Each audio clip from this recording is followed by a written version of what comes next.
Welcome back to Humans for Humanity. Some stories are born out of pain that could have destroyed a person, but instead, that pain becomes the reason that they rise, the reason they give back, the reason they show up for others. Today, we sit with Darnell Hinton, a man who has lived both sides of this story, who has caused harm and carried regret, and who has also chosen to use those same scars as a compass for healing. Darnell grew up in Pennsylvania, and today he pours himself into the work of recovery and community through his nonprofit, Teach One, Feed One. And through Unity Sober Living Homes, his mission is simple but not easy: to strip away the shame around addiction, to build spaces where people can start over, and to show by example that change is possible.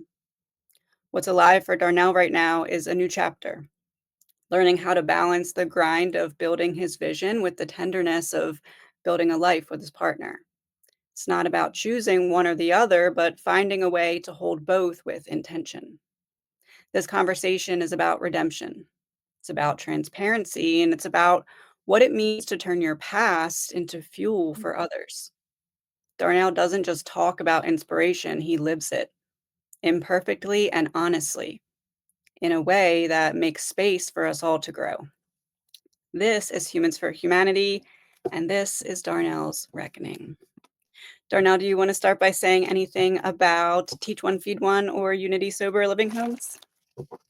First of all, I just want to say that was a beautiful introduction, Thank you. and yeah, yeah, that was awesome, and I can tell that you actually um, you did some homework, and that's I couldn't have said that any better myself. I'm actually like trying to manage, the grind of trying to build the things that I have going on, but also trying to manage um, a new, uh, relationship and journey with my partner. So I couldn't have said that any better. I just wanted to start with that. But yes, Yeah. Teach One Feed One is a 501(c)(3) nonprofit organization, and we're on a mission to help as many people suffering with substance use disorder as possible. And then Unity Sober Living Homes is a different entity, and that specifically is a recovery home organization that offers structured living homes to individuals that have been recently discharged from a treatment facility or prison. Awesome. And you absolutely built that from the ground up, which has been very, very inspiring to watch. So let's get started here. Why is it important for you to show people who have been through struggles that structure is something that's able to be rebuilt? Mm. Um, I guess because mainly because it's possible, just to show them that, or give them a living testimony or a living example that it is possible. And there's many examples of that. So just whether that's like directly or indirectly, just giving them an example of how that's possible and how important and how valuable structure can be in someone else's life. Tell us about the process of going from your mind working against you to being like, "Nope, I gotta befriend my shadows here and find a way to plan and strategize a way forward with those pieces of myself instead of against them." Mm. So I would say before before I finally got sober, I just had a completely I had a completely different perspective on life altogether. I guess I should say my perspective on life changed after I got sober, like just doing, and it still evolves and changes every day, but just like doing some work on myself. Like I lacked gratitude, I lacked humility, I lacked honesty, I lacked vulnerability. I lacked all of those things, and like open-mindedness, willingness. I lacked all of those things, and I just had a completely different perspective on life. And I used to think like things were happening to me instead of things happening for me. And I'm just so grateful for I'm so grateful for the ability to change, and I'm so grateful for the ability to learn, even when those lessons and learning involves pain. I'm very grateful for that opportunity and that blessing. So these lessons, they cost you something. Tell us about how the perspective you have now shows you that the price you paid for these lessons ends up being worth it, even if you don't see how that could be possible as you're in the midst of it. I would just say that that also required a lot of work and a lot of faith and a lot of maturity and a lot of growth because I think for me personally, I'll say I was conditioned to immediately when something bad happens to me, I'm just like, why is this happening? Or like, I want an answer immediately as to like, why is this happening to me? Or I'm immediate, like, for instance, if you're in traffic, my immediate response is like to get angry or to get frustrated that I'm in traffic, not even realizing that there could be a reason for that traffic. There could be a purpose behind that, and there could be a greater force or whatever your higher power is, whatever you believe in spiritually or religiously, that force could be protecting you or saving you from something. So I think it requires a lot of growth and a lot of maturity to get to that level of like process to like be able to process things that way because now I try and process things like I don't need an answer to everything. So like if something's happening to me and I'm not sure why it's happening, I'm okay not knowing why it's happening or like not having an answer and getting that answer later. And that wasn't always easy for me. That was very difficult for me. Right. Trusting the unfolding can be difficult. Yes. Absolutely. So you flipped that into what is now your passion, what is now your purpose. If you were standing right now in a room full of all the people that you've interacted with through both Teach One, Feed One, and Unity, and you could give one piece of advice to them, what's the Mhm. one most important if they said, "Darnell, you can only say one thing and then you gotta get off the stage," what's the one thing you would say? That's so difficult. One piece of advice, Whichever way you wanna take that. If they said, "You can say one statement and then you gotta go." I would say that's very difficult. You're putting me on the spot here. I know. That's Um, why I did it. I would say the man that plants trees, knowing that he will never be around to sit in their shade, has at least started to understand the meaning of life. That's a good one. That's a good one. Okay, so let's talk about that then. What is the most important piece of fruit that has come from the seeds that you have planted, in your opinion? Mm. So there are many. There are many blessings, I guess, for lack of a better term. I would say one of them, a few can I name more than one Oh, or yeah, absolutely. This one you can. This okay. So one is being able to witness the process of other people that have come through our program and that we're able to just to witness their journey and watch them go on and do whatever it is that their next step in life is. So just like us interacting with them or having some sort of like connection with that person and some sort of influence in that person's life and then like having them stay connected with us and keep in touch with us and like inform us of their milestones in terms of like I just celebrated 60 days of sobriety. I just celebrated 90 days of sobriety. I'm celebrating 2 years of sobriety. Me and my fiance, we just bought our first home and we just bought our first car and just like being a part of feeling a part of those milestones with that person and just being grateful for the opportunity just to like for them feeling like we're important enough to share that with them, so that's one, being able to put myself in a position where I can provide for the people I love most, where like they can count on me to be there for them spiritually, financially, in whatever emotionally in whatever capacity they need me to be because of, everything that is like transpired until now. Yeah, those would be like the main two things that I would say. I love that. Yeah, absolutely. It shows the importance of the community that you're building. What do you think is one of the most important pieces when it comes to building that community? What's the most important factor when it comes to building trust within that community? When it comes to leadership? Honesty, transparency, action, like leading, like actually going out and providing an example for people to follow and backing it up, like not just like do as I say, but don't do as I do, but actually like, this guy doesn't, he's never going to put me in a position or he's never going to tell me to do something that he either hasn't already done or that he's not willing to do. So I think that's very important for people to see and for people to understand. for them to kind of like resonate with you and go, it becomes a lot easier for them to take direction from you and to take guidance from you because there's that level, and that's another word, respect. There's that level of respect where they respect you. So there's never a contradiction between like what you're saying and what you do, and your message or your instructions don't get lost because there's that level of respect is there, that level of transparency is there, and it becomes very easy to lead and to guide someone when those things are in place. I feel like that is like level 1 of a great leader. I also feel like there's a level above that, and it's something that I see you do because a lot of people know what you just said. Can they do it? Not so much, but they know it. But I feel like there's a level above that.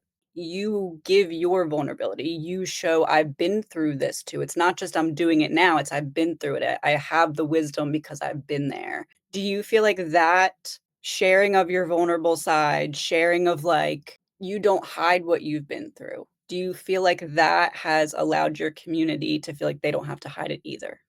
1000%. 1000%. I think just, and this isn't to get, whether if you're in recovery and you work and, whatever your means of, there's different programs out there for people. There's faith based programs, there's NA, there's AA, there's all types of stuff. But if you work in AA or an NA program, that's like it's one of the whole principles behind it is just being able to, openly share and then have other people connect with your experiences and, have them have the strength to be able to or find the strength to be able to share themselves and just share that vulnerability with you, thus creating a connection and allowing that person to heal as well. Right, absolutely. Yeah, that was good. In what ways do you feel like that vulnerability allows you to communicate, like, past the barriers that people would typically have? Because in recovery, there may be this resistance to be open, resistance to expression. What do you feel like that advantage of wearing your vulnerability on your sleeve and kinda being the hands-on leader, what do you think that we talked about how what that shows to your team, but what do you think that that shows to the community? Transparency, honesty, and I think that's very powerful. It's real. There's like people can sense, realness and someone that's genuine and someone that is not phony. And I think for a lot of people, that's very easy to spot and that's very easy to identify with. And once, whether it's a friend or whether it's an employee or employer or it's at your job, I should say, whatever the relationship is, I think that's very important to have in that relationship because once that respect from that perspective is gone in terms of like this person is not who they say they are, this person is not real or genuine, then again it becomes very difficult to teach and to lead and to guide from that perspective because that person's never going to respect you, I guess. So let's go in the direction of the name then. Teach one, feed one. Paint a picture of that name for us verbally in whatever way you want to take that. Yeah, so the idea behind the name, the premise behind the name, I believe my sister came up with it actually, was if you catch a fish, you'll eat for a day, but if you teach a man how to fish, he'll eat for the rest of his life. So that was the idea behind the name, just giving people a platform and giving people, you know, trying to create a connection with people that would like stay with them for the rest of their lives and give them the tools that could help them sustain themselves for the rest of their lives, whether that's someone's parent that lost a loved one or whether that's someone who is in recovery and has suffered, directly. Just doing our best to create a connection with that person that they can carry with themselves for the rest of their lives. Right. Absolutely. That's important. Makes them feel not alone anymore. Exactly. Okay, so we talked about leadership. Let's talk about like the embodiment of that. Talk about one way that you have seen through your team that when you don't give up on something difficult, miracles can happen. I know, like a way that your team has shown you that. A way that my team has shown me that, wow. So they show me that every day because I I only hire from within. So like you have to go through the program in order for me. And that's not to say that there aren't other qualified. That's just my own. I worked for my first job out of like when I got done college was Enterprise Rent a Car, and that was like their whole thing. They only promoted from within, and I thought it was a really good idea. So I kind of tried to instill that in the things that I do. So I only hire from within. So you have to go through the program. And I say that to say I've watched like their witnesses of miracles every day because they evolve and they change, and they like the person that they what they come in to the program with literally nothing, no money, no food, no hope, no charisma, no, self-respect, nothing but the clothes on their backs. And I can think of two or three, maybe even four direct examples of people that have come in like exactly like that, and then they evolve into an individual that has not only just like a full life in terms of like they have a full-time job and they have reconnected relationships with their families and they are involved in their recovery and they're helping other people stay recovered, but they're just like completely different people in terms of their character and just who they are as a whole. And so they show me every day. They're like I can't speak enough about them. They're examples every day of how this process works, and just miracles. Right, that was beautiful. Yeah. I love that idea, the promoting from within. Okay, so what's one message then that you would give to those who are at that place right now where they're in recovery, they're looking towards like I can build something. Almost like not necessarily what are you looking for to promote from within, but like what are the characteristics that make someone go from that starting point to someone who's like, "Oh, I want to promote that person." Not necessarily for you, but, like, just the qualifications, the qualities. I would say the qualities are you teachable? Are you able to accept constructive criticism? Are you honest? Are you humble? Do you have a sense of gratitude?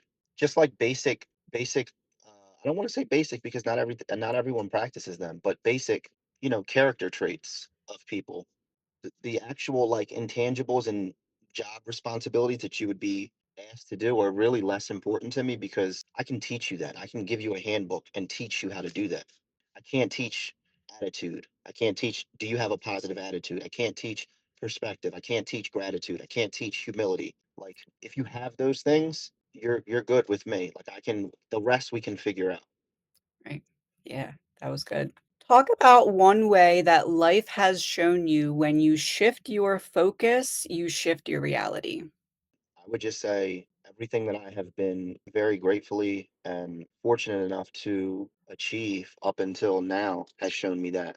I was a person, before I got sober that was very much a happening to me, poor me, why me? Why is this happening to me? Why do I have to be the one that's going through this? How come none of my friends went through this? Like when I finally got sober and started doing some work on myself and started like actually like looking in and taking some accountability and being honest with myself and like really being honest with myself, not just like saying what I think other people want to hear, or not just like really genuinely being honest with myself and taking like true accountability and taking a true and honest look at myself. I was able to, take some accountability and kind of just like shift my perspective to I'm in control of my life.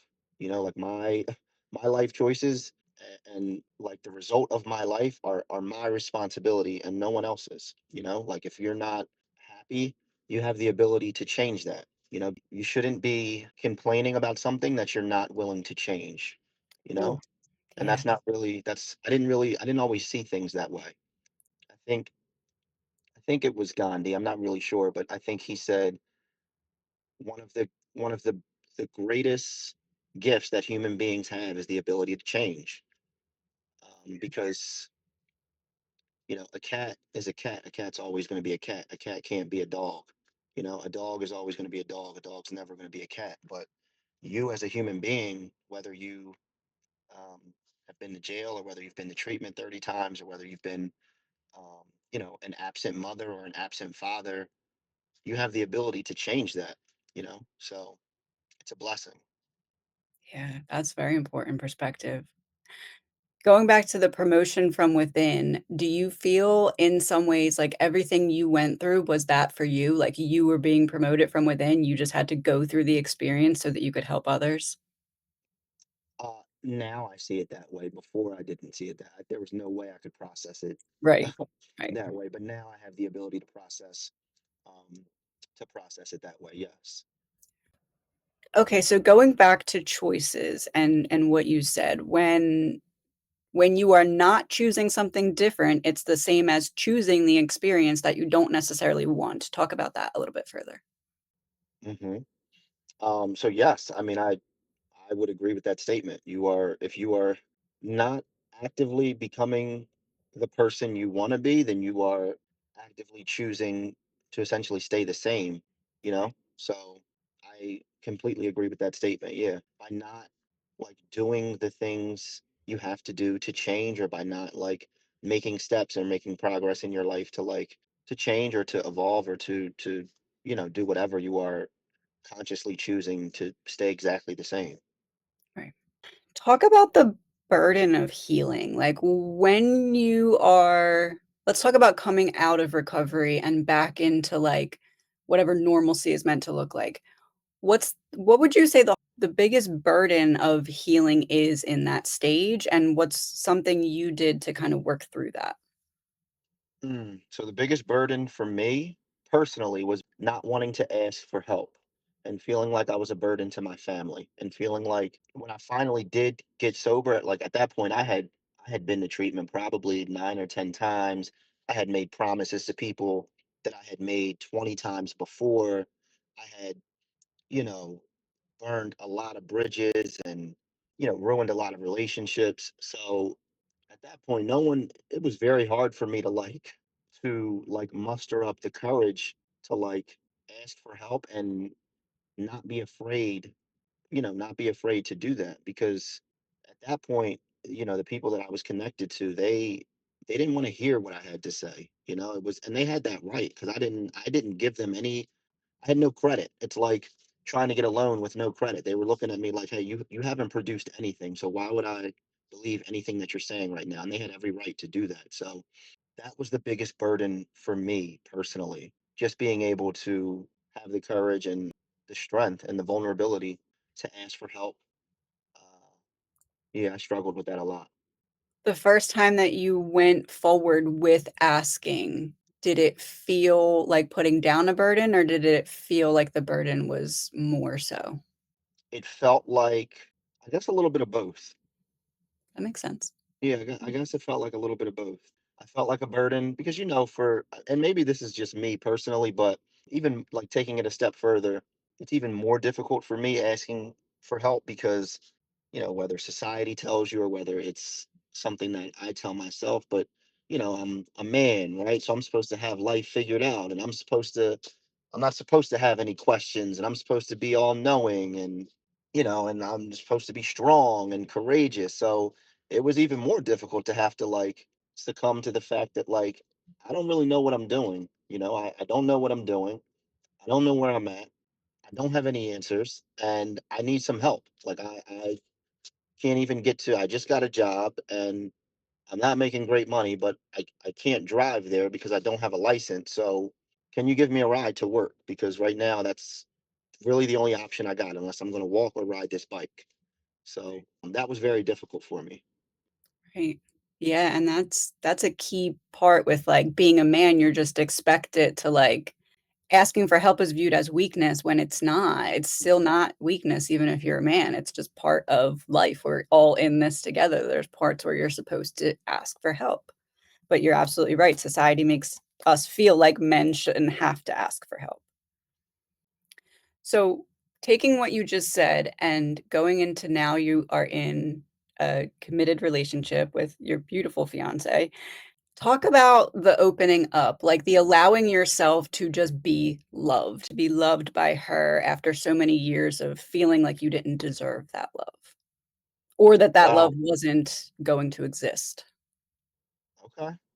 I would say that was very prevalent and very very difficult for me in the beginning, because I felt exactly that way. Even what, so 7, when I met her, I was 7 or 8. When I met her, I was like maybe a little bit over 6 years sober, 7 years sober. I don't really remember. So even with that much, clean time and having done that much work on myself, I still, I guess, in some respects felt like I wasn't.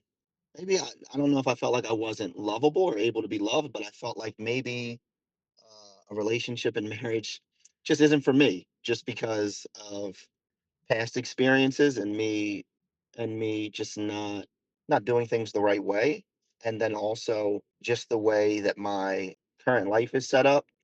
I didn't feel like maybe I just maybe that just wasn't in the cards for me. Maybe, my higher power had a different mission for me and he wanted me to do something else. So that has been, I'm not going to say difficult because she makes it very easy. She's a very loving and nurturing person. She's a very beautiful person inside and out. And I love her with all of my heart. So she makes that, she makes sure that I am loved and that I know that this is where she should be, and this is where she wants to be, and this is where we should be as well. Right. I hope you're watching this with her when I'm premiering it so that you can hand her the tissues. Okay. Talk about why it's important to know yourself to be able to attract a partner who sees you. Ooh, okay. I think that's very important to know yourself. One, because if you don't know yourself and you're not like really secure in who you are, I'm not sure how it's going to be very difficult for you to like offer yourself to someone else, because they're not ever going to know who you really are because you don't even really know who you are. So I think that's something that was also very important for me in my process of recovery was just learning to be okay with being alone was very, very important for me because I was never, even when I was alone, I wasn't alone because I was either with a drink or I had something else, like some kind of substance in me that was giving me that connection that I was looking for. And for a long time, I needed a connection. I still need a connection. It's a different connection. It's a connection with other people and service work and finding happiness through myself being able to help other people. But before, I didn't have that connection. My connection was a substance, or my connection was you know another person. And I had to learn how to be okay with being alone, just being in a room with silence by myself alone, and just being completely okay with that. And it took me a very long time to be able to do that.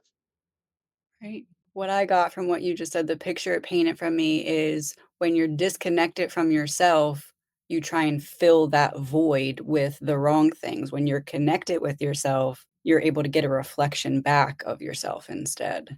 That's exactly what I mean. Yes. That's important.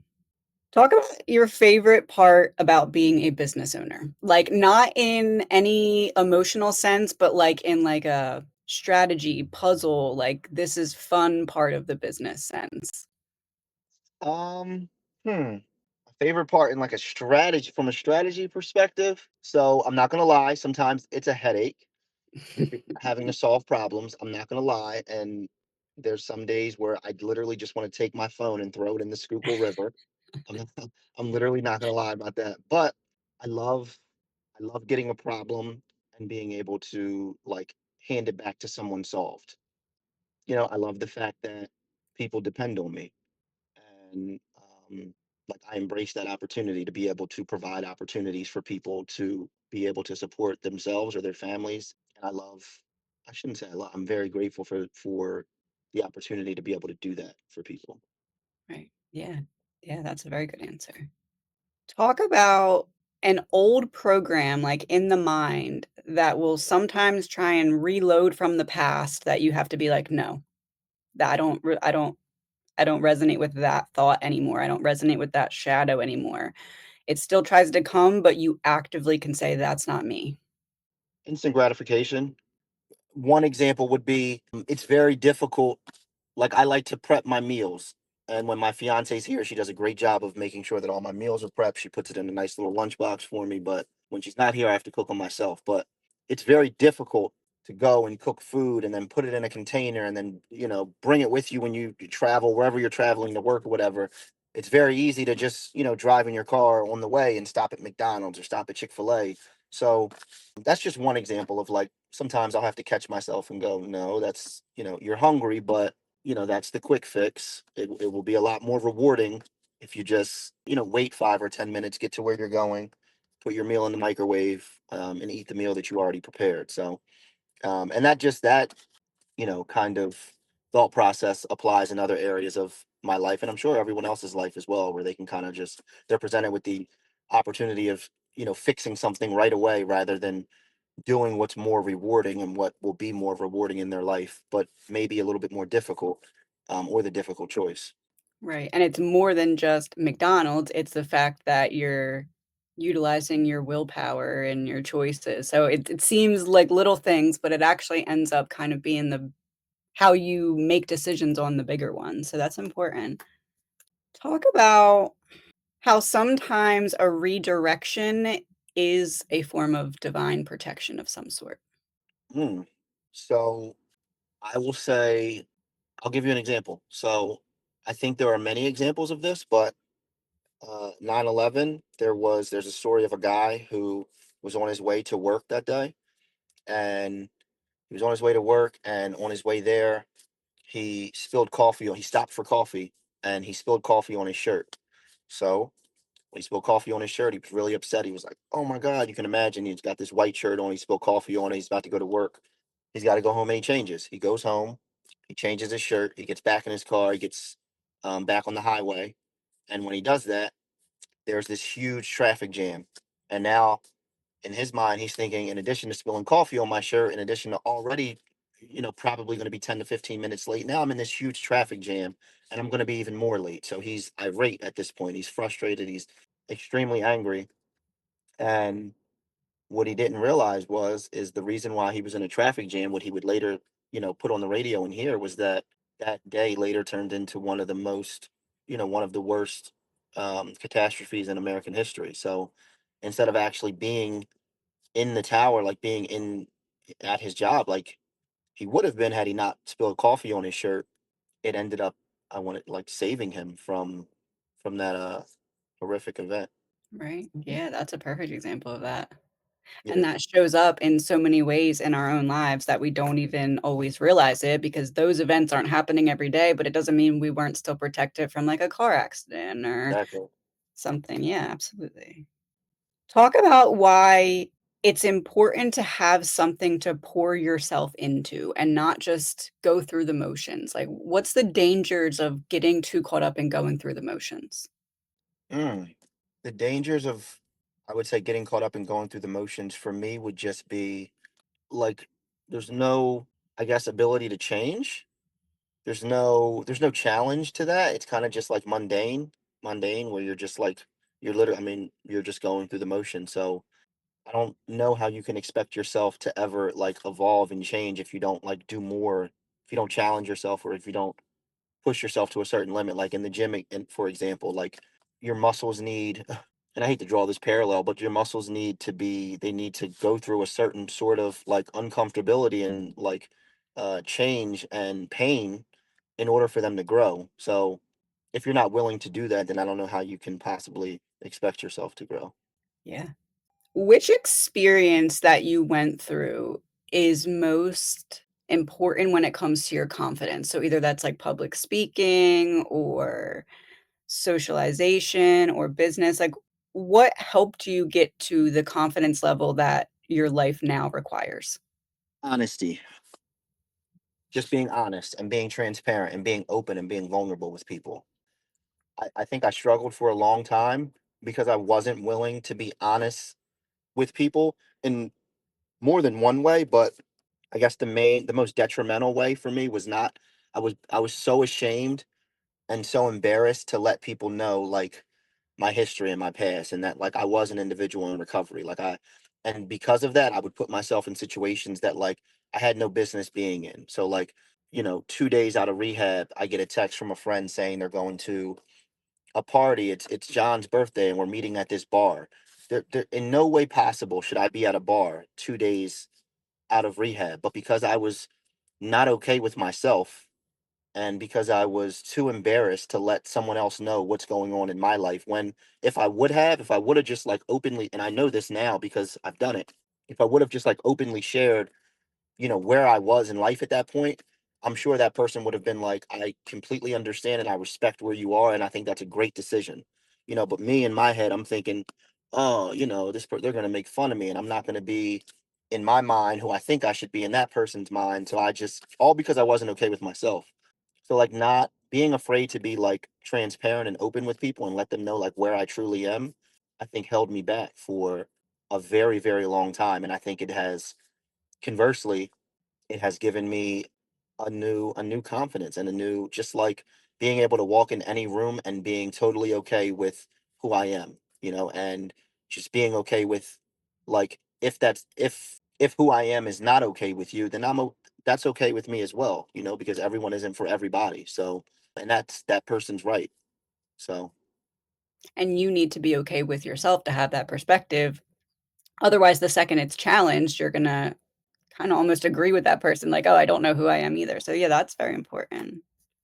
Talk about planning, like strategy planning, leaving your mark. You don't have to necessarily say what comes next for you if you don't want to, but any direction of, like, looking up ahead. What's the view looking up ahead for you?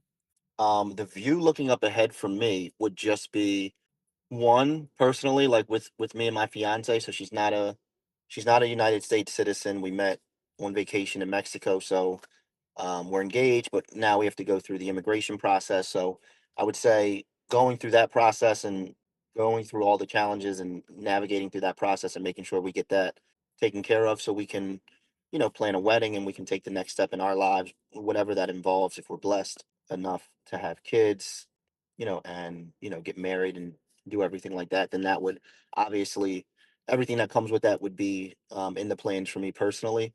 And then professionally, I would say I'm at a uh, I'm at a very, I don't want to say critical stage. I'm at a very, I guess, necessary stage right now where I'm trying to take everything that I'm involved in and everything that I'm involved with, because I do a lot of different things in addition to the Unity and the Teach One Feed One, and I'm just trying to put better systems in place everywhere to kind of solidify everything that I have going on currently. So if I have the need, or if I want to, do something else, which I don't have any interest in right now, but if I do want to do something else, I can do that comfortably and confidently, knowing that everything else is going to take care of itself, and I don't necessarily I'm not necessarily needed there physically in order for things to run the way that I want them to. And that's not to say that I'm not taking that, some areas are not there now, but I would like to improve that, I guess. Right. Yeah, you do a lot of different are you still doing the ATMs too? As a matter of fact, when we're done here, I have to install 3 ATMs. Oh, really? That's why I'm in my car. That's funny. That's funny. It's interesting. The Wheel of Fortune would be the ATM card here. So talk about why it's important to not just let self-limiting beliefs run on autopilot. Like your brain can tell you, "Oh, don't take that chance," because you've had to take a lot of risks to get to where you are. You don't know these things are going to work until you do them. So talk about, I guess, what you had to overcome, like to dismantle the fear of starting and just be like, "I'm going to start. I'm going to try. Have to try." One is you just have to do it, right? Doing less than what you hoped is better than doing nothing at all. Mm, And, like, you don't have to have everything figured out. Perfection is not reality. For me personally, I had to stop this, like, weird obsession or weird, like, I'll just say, like, wrong idea that I had to be perfect. I want to do this, but I'm not doing it because I don't have it all figured out.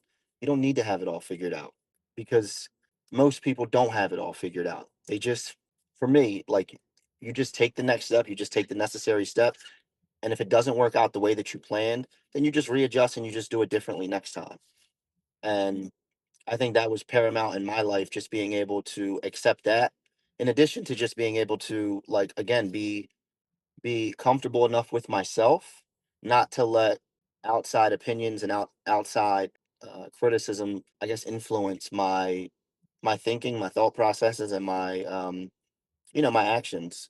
Just being afraid of, I think naturally, us as human beings, I think it's just a very natural feeling. But we want to be liked. We want to connect with people. So it's a very real feeling to feel like, oh well, I don't want to do this because maybe people will laugh at me, or maybe they'll make fun of the way this went or that went. And just being able to get over that feeling, and just being okay with, hey, this is what I got. And if it's not good enough, then it's just not good enough. I'm just going to keep trying until it is. right. It's valid, but you shouldn't let it stop you, that fear. Exactly. Yeah. Okay, so we know one another from high school, right? What's one lesson you feel like you utilize now that you somehow learned then? One lesson that I utilize now that I learned in high school. Uh-huh. Wow. I would say so for me, high school was very, it was a very important time in my life.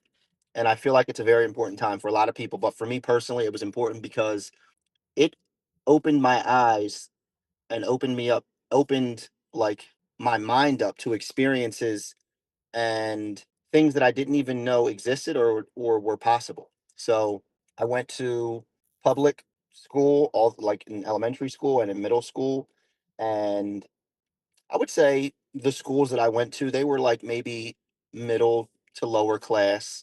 Because I mean, I was a middle class family. You know, my family was always a middle class family, but those were, I guess, the individuals that I went to school with. So you know, when I went to high school, it was a very different experience for me because I was around a completely different demographic of individuals at that point. And I still remember like the first friends that I made and the first like party that I went to, like seeing the house. And they had like a two-car garage and a swimming pool and they went to the shore in the summer at like at their family shore house. And that was something that I had never that's something that I had never even saw. You know, I'm used to like, you know, the individuals that I went to, like they didn't have two car garages. They didn't have one-car garages, you know? So it was a very different experience for me and it showed me I was able to make connections with people that I would have never made connections with. And quite honestly, I probably would have never been mature enough to try and make connections with. And it showed me a completely different world, and it made me strive for things that I didn't even know was possible, you know? So it, like, created new limits for me, if that makes sense. Right.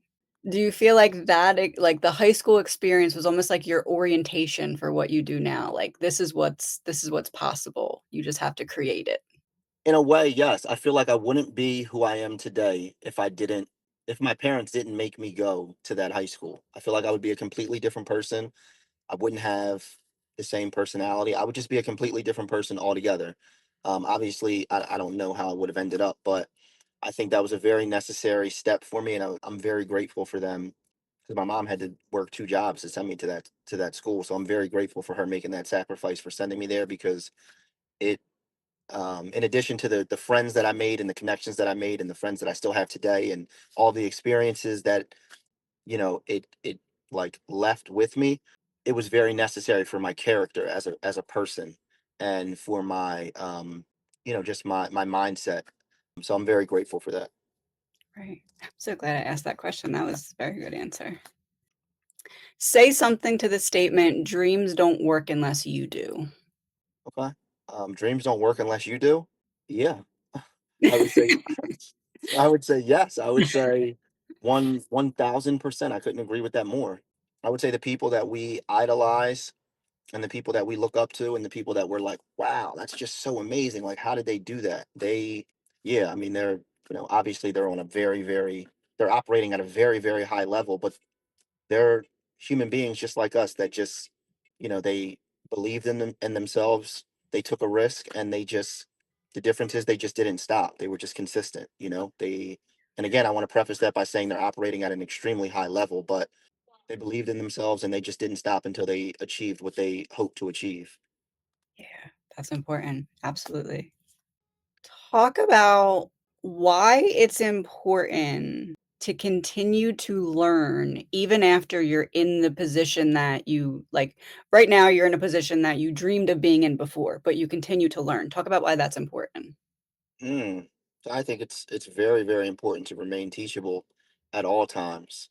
And I'm a firm believer that I don't care who I'm in front of. I don't care if it's a guy that's panhandling on the streets or the CEO of Walmart.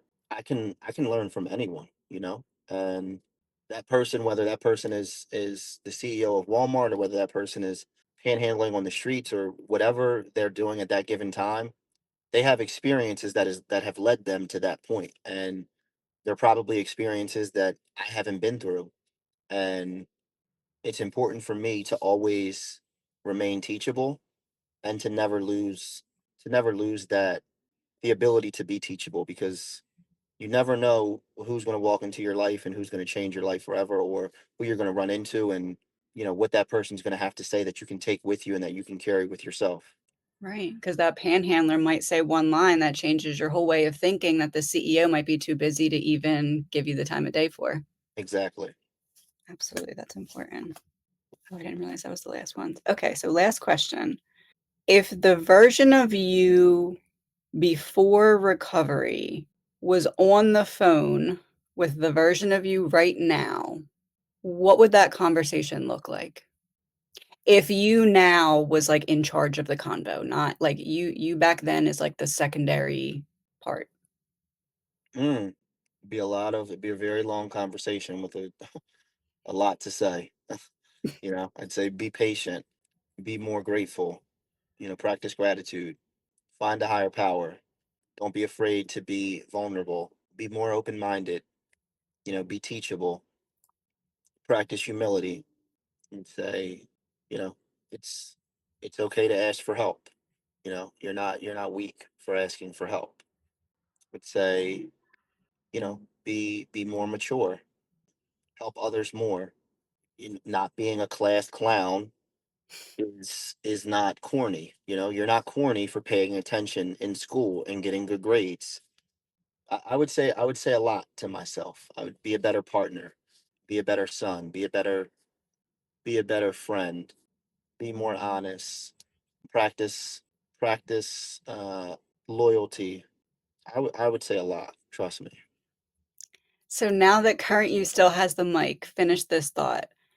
Teach one, feed one leads to universal unity because teach one, feed one as the concept. So when you teach one Mm. to fish, they can eat forever. How does that concept inevitably eventually tie into unity as a whole? So Oh, I'm okay. basically I'm doing a play on words of your business names or your Yes. nonprofit and your business Yes. names. Yes. Okay. I got that. I like that. So I would say, I guess it brings people together, you know? It brings people together because if everyone around you that,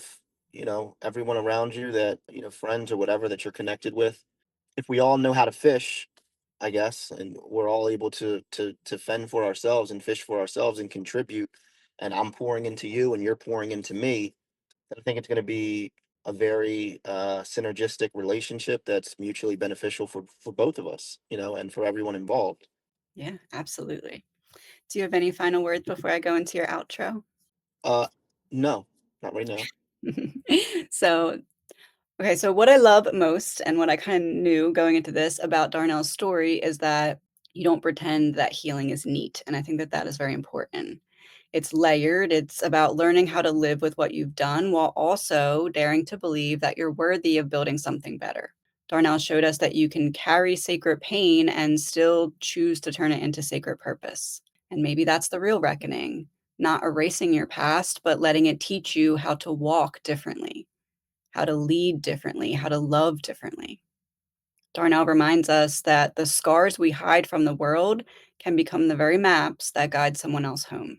So if you leave this conversation feeling anything at all, ask yourself what part of your own story is ready to stop being a wound and start becoming medicine. This has been another episode of Humans for Humanity.